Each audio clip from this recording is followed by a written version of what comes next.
नमस्कार, श्री स्वामी समर्थ। मी शर्मिला माझ्या या यूट्यूब चॅनेलमध्ये माझ्या सगळ्या गोड यूट्यूब फॅमिलीचं अगदी मनापासून स्वागत करते। आजचा दिवस तुम्हाला खूप छान सुखाचा, समाधानाचा आणि आनंदाचा जाओ। तुमच्या मनातील सगळ्या चांगल्या इच्छा स्वामी महाराज पूर्ण करो हीच महाराजांच्या चरणी प्रार्थना करते आणि आपल्या आजच्या या नवीन व्हिडिओला सुरुवात करते। बघा, महाअष्टमीच्या दिवशी तुम्हाला तुमच्या देवघरामध्ये किंवा मग तुमच्या जवळपास एखादं देवीचं मंदिर असेल तर देवी आईला हे फळ अर्पण करायचं आहे किंवा मग ते कापून देवी आईसमोर अर्पण करायचं आहे। संपूर्ण वर्षभर देवीचा आशीर्वाद आपल्यावरती राहतो। खूप सोपा आणि प्रभावी हा उपाय आहे आणि सेवाही आहे। देवी आईला जर तुम्ही हे फळ कापून अर्पण केलं तर आपल्या आयुष्यातील सर्व वाईट गोष्टी निघून जातात आणि संपूर्ण सुख भरभराटी आपल्या आयुष्यामध्ये येत असते। बघा, 30 सप्टेंबरला मंगळवारी आहे दुर्गाष्टमी। नवरात्रीमधील अष्टमी तिथी हा दिवस जो आहे तो खूप प्रभावी असतो। त्यामुळे हा दिवस जो आहे तो आपल्याला सेवा आणि उपाय करायचे असतात। अष्टमीच्या दिवशी मुख्य दरवाजावरती, ऑफिसच्या इथे किंवा तुमचा जो काही बिझनेस असेल त्या ठिकाणी तुम्हाला 64 योगिनी यंत्र लावायचं आहे। बघा, हा अष्टमीच्या दिवशी देवीने महिषासुराचा वध केला होता, म्हणून त्या दिवशी आपण बऱ्याचशा सेवा करतो, उपाय करतो, हवन केलं जातं। हवन कसं केलं जातं याचा व्हिडिओ देखील यूट्यूब चॅनलवरती आहेच। हवन म्हणजे काही फार मोठं नाही, समिधा, हवन सामग्री आणायच्या, तसेच गौरी आणायच्या शेणाच्या आणि घरामध्ये छोटंसं अगदी पंथीमध्ये सुद्धा कापूर जाळून तुम्ही होम केला तरीही चालेल। तर बघा, हवन केल्याने काय होतं, त्याचा काय उपयोग आहे हे पण आपल्या व्हिडिओमध्ये मी सांगितलेलंच आहे।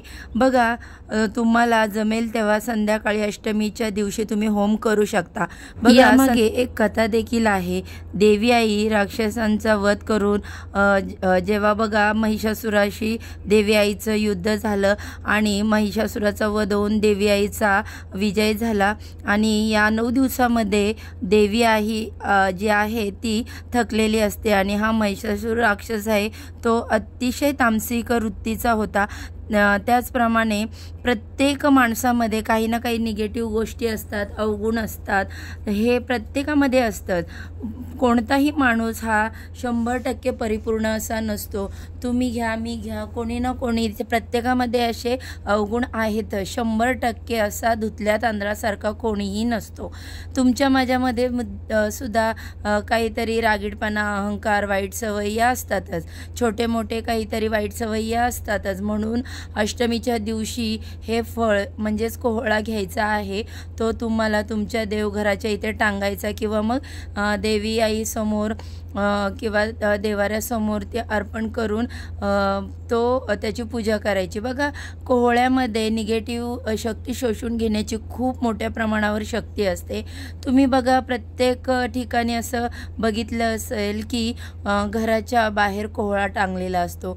कोहळ्यामुळे काय होतं की येणारे जाणाऱ्याची जी वाईट शक्ती असते, नजरदोष असतो, तो कोहळा शोषून घेतो, म्हणून कोहळा लावला जातो। कोहळ्याबद्दलचा एक व्हिडिओ सेपरेट देखील आपल्या चॅनलवरती आहे। कोहळा कधी लावायचा, का लावायचा, तर बघा, आपल्या घरातील लोकांना कोणतीही नजरबाजा होई, घरामध्ये कोणती वाईट गोष्टीचा प्रभाव होऊ नये, त्यांनी प्रवेश करू नये यासाठी आपल्याला कोहळा बांधायचा असतो। बऱ्याचशा लोकांनी बघा आपल्या घराच्या बाहेर कोहळा बांधलेला असतो आणि कोहळा हे शक्यतो कापड्यामध्ये बांधलेला जातो। कोहळा बांधायला एक जाळी देखील मिळते, त्यामध्ये सुद्धा आपण टांगू शकतो बांधून। कधी कधी काही लोकांचा कोहळा जो आहे त्याच्यातून पाणी गळायला लागतो, तो लवकर खराब होतो। जेवढा लवकर कोहळा खराब होतो त्यावेळेस तेवढी नकारात्मक शक्ती त्यांनी शोषून घेतलेली असते, तेवढी निगेटिव्हिटी तुमच्या घरामध्ये प्रवेश न करता ती शोषून घेतलेली असते, तेवढी नकारात्मकता तिथे होती। त्या नकारात्मकतेपासून त्या कोहळ्याने तुम्हाला वाचवलेलं असतं, असा त्याचा अर्थ होतो। बघा, आजकाल ना कोणाला कोणाचं चांगलं बघवतच नाही, कोणाला बघवत नाही कोणाचं भलं। बघा, आपण काय विचार करतो, याच्याकडे बघा, माझ्याकडे हे नाही, याच्याकडे हे सगळं आहे, माझं नशीबच असं आहे, आपण असा विचार करत असतो. पण बघा कोण किती कष्ट करतो हे कोण पाहत नाही. त्याच्याकडे किती गाड्या आहेत, किती घरं आहेत, अशी वृत्ती लोकांकडे असते. पण लोक खरंच किती कष्ट करतात, आपण तेवढं कष्ट करतो का हे आपण पाहत नाही. म्हणून अशा वाईट नजरेपासून वाचण्यासाठी घरातील आजारपण, तसेच बघा मुलं उद्धट वागत असतील, नवरा काही काम करत नसेल, चिडचिड करत असेल, व्यसनाधीश असेल, तो कष्ट करत नसेल, कारण घरातीलच मुख्य माणूस हा सगळ्यात महत्त्वाचा असतो. की बघा तो जर व्यवस्थित असेल तर घर नीट राहतं, आणि घर जर व्यवस्थित राहावं असं वाटत असेल तर घरातील मेन माणूस हा नीट लागतो, आणि तोच जर नीट नसेल तर घर व्यवस्थित राहत नाही. तर त्याच्यातला जो तामसिकपणा, तसेच जो वाईट वृत्ती आहे, वाईट विचार आहेत, ते दूर करण्यासाठी आपल्याला देवी आईला कोहळा कापायचा असतो. बघा आता हा कोहळा कसा अर्पण करायचा, तर कोहळा तुम्हाला अष्टमीच्या दिवशी सगळीकडे जिथे देवाचं सामान मिळेल किंवा मग भाजी मार्केटमध्ये मिळेल तो घरी आणायचा, स्वच्छ धुवायचा, तुमच्या घटासमोर किंवा देवघरासमोर ठेवायचा. त्याला हळद, कुंकू, अक्षदा, फुलं अर्पण करायच्या, धूप अगरबत्ती ओवाळायची, दिवा लावायचा आणि देवी आईला प्रार्थना करायची. जसं तुम्ही महिषासुराचा तामसिक वृत्तीचा वध केला त्याचप्रमाणे माझ्या घरातील प्रत्येक व्यक्तीच्या तामसिकपणाचा जो वध आहे तो तुम्ही करा. घरातील वाईट गोष्टी बाहेर जाऊ द्या, घरातून बाहेर येणाऱ्या वाईट गोष्टी बाहेरच राहू द्या. आमच्या मनामध्ये जे काही वाईट अवगुण आहे तर ते बाहेर निघू द्या असं म्हणायचं. आणि आपण बघा नेहमी नशिबाला म्हणजे दोष देत राहतो, माझं नशीब असं आहे तसं आहे. असं नाही बघा, प्रत्येक वेळेस असं नशीबच खराब आहे असं नाही म्हणता येणार. आपण स्वतःहून दुःख संकट ओढावून घेत असतो.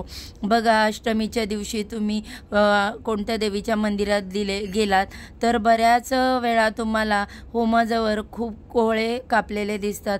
कारण बघा हा जो उपाय आहे तो कोणीही करू शकतो. पुरुषांकडून तुम्ही कापून घ्या, कापल्यानंतर त्याला कुंकू लावायचं आणि अर्धा कोहळा तुम्हाला जो मंदिरामध्ये होमाच्या इथे ठेवायचा, किंवा मग 4 रस्ते एकत्र येतात त्या ठिकाणी तुम्ही ठेवायचा. शक्यतो तुम्हाला हा उपाय संध्याकाळी करायचा, कारण कोहळा आणायचा, धुवायचा, विधिवत पूजा करायची, देवीला प्रार्थना करायचा, तो कापायचा, त्याला हळद कुंकू वगैरे लावायचं आणि अर्धा तुम्हाला घरामध्ये ठेवायचा आणि अर्धा तुम्हाला देवीचं मंदिर आहे तिथे ठेवायचं. दुसऱ्या दिवशी अर्धा कोहळा पण अर्पणच करायचा आहे मंदिरामध्ये, किंवा मग 4 रस्ते एकत्र येतात अशा ठिकाणी. आणि बघा कोणाला त्रास होईल किंवा कोणाच्या घरासमोर हा ठेवायचा नाही. आपण आपल्या चांगल्यासाठी करतो, कोणाच्या वाईटासाठी करत नाही. तर बघा त्या गोष्टी जर तुमच्यावरच उलटतात, तुम्ही जर दुसऱ्यांच्या वाईटासाठी केलं तर. आणि घरी आल्यानंतर तुम्हाला मंदिरात जर हातपाय धुण्याची सोय असेल तर तिथेच हातपाय धुवायचे, चेहऱ्याला पाणी लावायचं आणि मग यायचं. बघा अगदी हा सोपा उपाय आहे. तुम्हाला जर तुमच्या आयुष्यामध्ये काही चांगलं व्हावं असं वाटत असेल तर आपले वाईट गुण, आपली जाळावृत्ती जी आहे ते बाहेर काढायची. आपण कोणाला जर त्रास दिला, कोणाला फसवलं, बऱ्याच बघा लोक फसवणूक करतात, कोणाचे पैसे घेतात ते परत देत नाहीत, काहीतरी मोठ्यांचा अपमान करतात, मोठ्यांना घरामध्ये व्यवस्थित वागवत नाहीत, बोलू देत नाही. तर अशा गोष्टी ज्या आहेत तर त्या केल्याने तुमच्या सेवेचा, तुमच्या उपायाचा काही उपाय होणार नाही किंवा उपयोग होणार नाही. आणि बघा तुम्ही तुमचं वागणं पहिल्यांदा चांगलं ठेवा. तुम्ही एक वेळ देवाचं करू नका, पण तुम्ही जर चांगली वागणूक ठेवली, इतरांच्या मदतीला धावून गेले, मदत पण बघा तुम्ही लक्षात ठेवा चांगल्या लोकांनाच करा. उगाचच तुम्ही काहीतरी अशा लोकांना मदत करा की तुम्ही त्यांना मदत करताय पण त्यांना त्याची काही व्हॅल्यू नाही आणि ते तुम्हाला काहीतरी बोलतच राहतील. तर अशी अजिबात अशा लोकांना मदत करू नका. बघा आपल्या बद्दल वाईट बोलणारे जी लोकं आहेत, किंवा आपणही कोणाचं वाईट बोलायचं नाही, जी वाईट वागणारी बोलणारी लोकं असतात त्यांची कधीही प्रगती होत नाही. बघा तुम्ही जर व्यवस्थित वागला, तुम्ही जर नीट वागला तर तुमच्या घराची 100% प्रगती होणारच. बघा महाअष्टमीच्या दिवशी देवीला नक्की कोहळा अर्पण करा, सांगितल्याप्रमाणे अर्पण करा. बघा हा खूप उपाय छोटा आहे आणि त्याचा फायदा खूप आपल्याला मोठा मिळणार आहे. तर सांगितलेली माहिती तुम्हाला आवडली असेल तर व्हिडिओला लाईक करा, चॅनलला सबस्क्राईब करा आणि हा व्हिडिओ जास्तीत जास्त लोकांपर्यंत शेअर करा. तर बघा ही अत्यंत महत्त्वपूर्ण माहिती मला तुमच्यापर्यंत पोहोचवायची होती. झालेली सेवा स्वामी महाराजांच्या चरणी आणि दुर्गा मातेच्या चरणी अर्पण करते. आजच्या व्हिडिओचा इथे सेंड करते. उद्या अशाच छानशा व्हिडिओसोबत पुन्हा नव्याने भेटू. सर्वांना श्री स्वामी समर्थ.